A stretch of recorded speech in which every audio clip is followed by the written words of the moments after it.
စချစ်မြန်ယောဂဖြစ်နေတဲ့တယောက်ကကျွန်တော်အခုလိုမေးထားတယ်ပေါ့နော်အဲ့တော့ तू ကစချစ်မြန်ယောဂဖြစ်နေတယ်ငရုတ်သီး तू ရမ်းကြိုက်တယ်ငရုတ်သီးစားဖြစ်တယ်ပေါ့အဲ့တော့ကျွန်တော်အကြံပေးချင်တာငရုတ်သီးကိုမစားပါနဲ့ငရုတ်သီးကိုရှောင်ပါစချစ်မြန်ယောဂမှာငရုတ်သီးကလုံးဝစားလို့မရပါဘူးเนาะအဲ့တော့ဖြစ်နေတဲ့အချိန်ဆိုလို့ရှိရင်တော့လုံးဝရှောင်မှာဖြစ်ပါတယ်အဲ့တော့တချို့ကလည်းဆရာရဲ့ကျွန်မယောဂကုပြီးသွားပြီဆေးလက်တခြားတော့ပြီးတော့ကောင်းသွားပြီကျွန်မယောဂပြန်မဖြစ်တာ2နှစ်ရှိပါပြီစချစ်မြန်ယောဂပြန်ဖြစ်တာ2နှစ်ရှိပါပြီကျွန်မစားလို့ရလားအဲ့လိုအချိန်လေးမှာဆိုလို့ရှိရင်တော့လေငရုတ်သီးနည်းနည်းပါးပါးစားရင်လည်းစားပေါ့เนาะဆိုတော့ဒါပေမဲ့ကျွန်တော်အကြံပေးချင်တာကစချစ်မြန်ယောဂဆိုတာအစာရင်ယောဂတစ်ခုဖြစ်တယ်အဲ့တော့အစာရင်ယောဂတွေမှာကဆေးတောက်ယုံနဲ့ကျွန်တော်မရဘူးအနေထိုင်အစားတောက်အရင်အရေးကြီးတယ်အနေထိုင်ဆင်ခြင်ရတယ်ဆိုစလိတ်တွေဖြတ်ရတယ်အရက်တွေဖြတ်ရတယ်ဒါမှမဟုတ် तू ခဏခဏဖြစ်တယ်ပြန်ဖြစ်တယ်အဲ့တော့ဒါတွေမဖြတ်ဘူးဆိုလို့ရှိရင် तू ကနော်စလိတ်တွေတောက်လျှောက်တောက်နေတယ်အဲ့တော့ဆေးတောက်လဲအရှင်းမပြဘူးတမဟုတ်ရက်ကြနေရမျိုးဖြစ်တတ်တယ်အဲ့ဒါကြောင့်နော်အစာယောဂဖြစ်ပြီးတော့ကျွန်တော်တို့တချို့ရင်မေးတယ်ဆရာကျွန်မအစာယောဂဖြစ်နေတာကြာပြီဒါပေမဲ့ဆေးလဲတောက်ရသားတယ်ဘာလို့မပြောက်တာလဲဆိုတော့အဲ့ဒီအချက်တွေကြောင့်ဖြစ်တာဖြစ်တယ်နော်အဲ့တော့အဲ့လိုအနေထိုင်ဆင်ခြင်ရသလိုမျိုးအစားတောက်လဲအရေးကြီးတယ်သူတို့မေးကြည့်လိုက်လို့ရှိရင်ကျွန်မငယူသီးတော့စားတယ်ပြီးအစီများတဲ့ဟာတွေစားတယ်အကျော်လော်တွေအရမ်းစားတယ်အဲ့ဒါတွေကလုံးဝမရဘူးเนาะအဲ့ဒါတွေဒီဖြစ်နေတဲ့အချိန်မှာလုံးဝရှောင်းမှာဖြစ်ပါတယ်အဲ့တော့ပြန်ကောင်းသွားတဲ့အချိန်မှာတော့တချို့ကကြတော့ကျွန်တော်ကလေအရင်မတားခြင်းဘူးစားခြင်းလည်းစားပါနည်းနည်းပေါ့เนาะဒါပေမဲ့ဖြစ်နေတဲ့အချိန်မှာတော့လုံးဝရှောင်းကောင်းသွားပြီဆိုလို့ရှိရင်တော့ချက်တော့ကြည့်ပေါ့เนาะဒီနေ့ကောင်းမနေ့ပြန်စားတာမျိုးတော့မလုံးနဲ့ပေါ့เนาะအဲ့တော့ကောင်းသွားပြီလားနဲ့ချီပြီးတော့ပြန်မဖြစ်တော့ဘူးဆိုတော့လည်းနည်းနည်းပါးပါးစားပေါ့เนาะစားပြီးတော့ပြန်ပြီးတော့ဖြစ်တယ်ဆိုရင်တော့ဒါသတိထားတော့เนาะလိုအပ်လို့ရှိရင်တော့လောကရှောင်ပလိုက်ပေါ့เนาะဟုတ်ပြီအဲ့တော့ဒါသူမေးတာကျွန်တော်ဖြေပေးရခြင်းဖြစ်ပါတယ်အဲ့တော့ဟုတ်ပြီအဲ့တော့စချစ်မြန်ယောဂကိုကျွန်တော်တခါတည်းပြောပြပေးမယ်စချစ်မြန်ယောဂဆိုတာကဟိုတချို့တွေလည်းသိမယ်ထင်တယ်ဆိုတော့သူကအဖြစ်များတဲ့ထဲမှာပါတယ်သူအစာယောဂတစ်ခုပဲစချစ်မြန်ယောဂဆိုတာကတော့ဒါမြန်မာလိုခေါ်တာပေါ့เนาะဆေးပညာခေါ်တော့ GERD လို့ခေါ်တယ်ဒါအတူကအ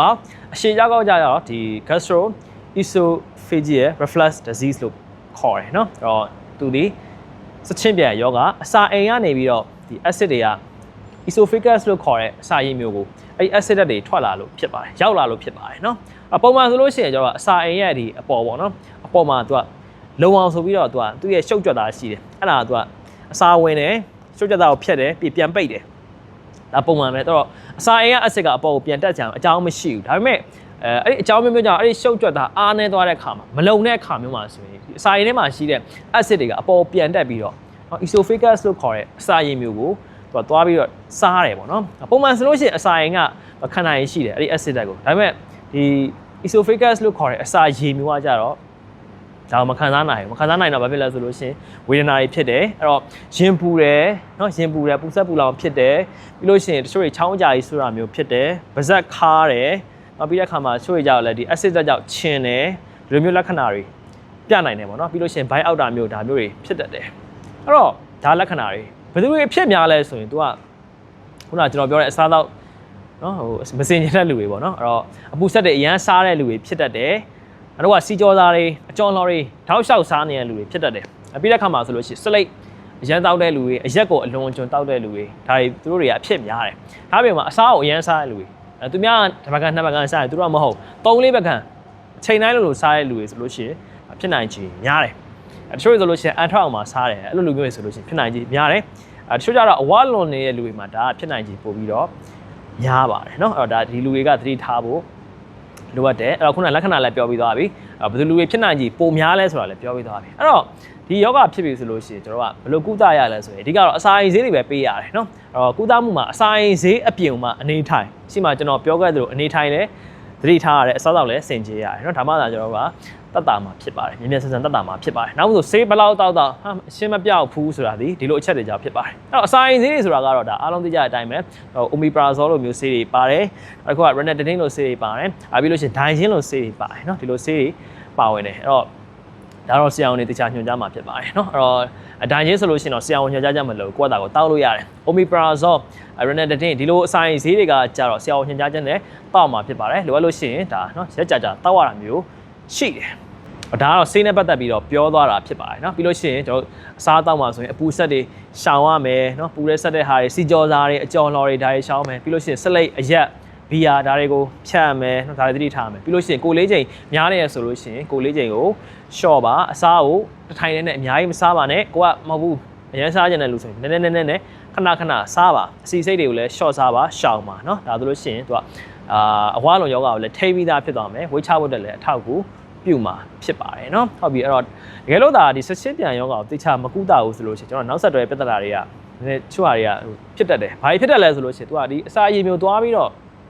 အဆစ်ကတိုက်စားနေတာဖြစ်တဲ့အတွက်ကြောင့်ဒီအစာရည်မျိုးရောင်တတ်တယ်အဲ့တော့ဒီလေချောင်းထဲမှာအမြဲလို့နာနေတာမျိုးဖြစ်တတ်တယ်เนาะ esophagitis လို့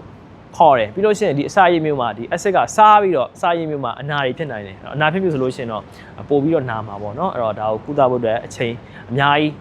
ပေးရတယ်เนาะပြီးတဲ့အခါမှာဆိုလို့ရှိရင်သူကကန်ဆာကိုအစာရည်မျိုးကန်ဆာဖြစ်နိုင်ခြင်းလေ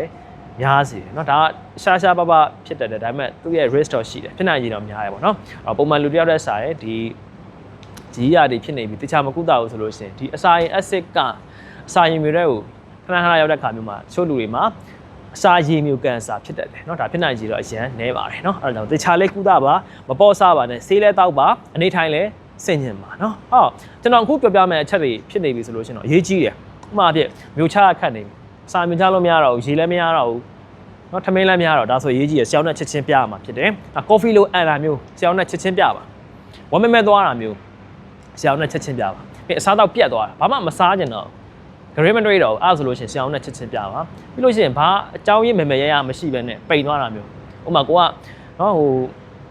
ကိုလေးချင်းရှော့ဖို့ဆိုပြီးတော့ဒါ diet တွေတခြားစားတာတော့ပိန်သွားတာမပိန်ပါပဲဒါပေမဲ့အဲ့လိုမဟုတ်ဘဲနဲ့ပုံမှန်လဲဟိုဖြစ်နေရတာနဲ့အကြောင်းရင်းမယ်ရမရှိဘဲနဲ့ပိန်သွားတာဆိုလို့ရှိရင်ဆရာနဲ့တေချာပြပါနော်အဲ့တော့ဝမ်းမဲသွားရင်ပြပါကော်ဖီလိုအရင်ပြပါဒုတိယပိန်သွားရင်အကြောင်းရင်းမယ်ရမရှိပဲပိန်သွားရင်ပြပါအစားတော့ပြက်ရင်မျိုးချလို့မရရင်ဆရာနဲ့တေချာပြမှာဖြစ်ပါတယ်เนาะအဲ့တော့ဗီဒီယိုဖိုင်လေးကိုအဆုံးထိကြည့်ပြီးတဲ့အတွက်လည်းအားကိုကျေးဇူးအများကြီးတင်ပါတယ်ဒီနေ့ကျွန်တော်ပြောသွားတာကဒါကျွန်တော်မေးထားတဲ့ဟာကိုဖြည့်ပေးရင်းနဲ့ဒီဆက်ချင်းမြတ်ယောဂဆိုတာကဘယ်လိုမျိုးလဲဆိုတာကိုကျွန်တော်ကပြပြပေးသွားတာဖြစ်ပါတယ်သိချင်တာရှိရင်လည်း comment မှာမေးလို့ရပါတယ်အားလုံးကိုကျေးဇူးတင်ပါတယ်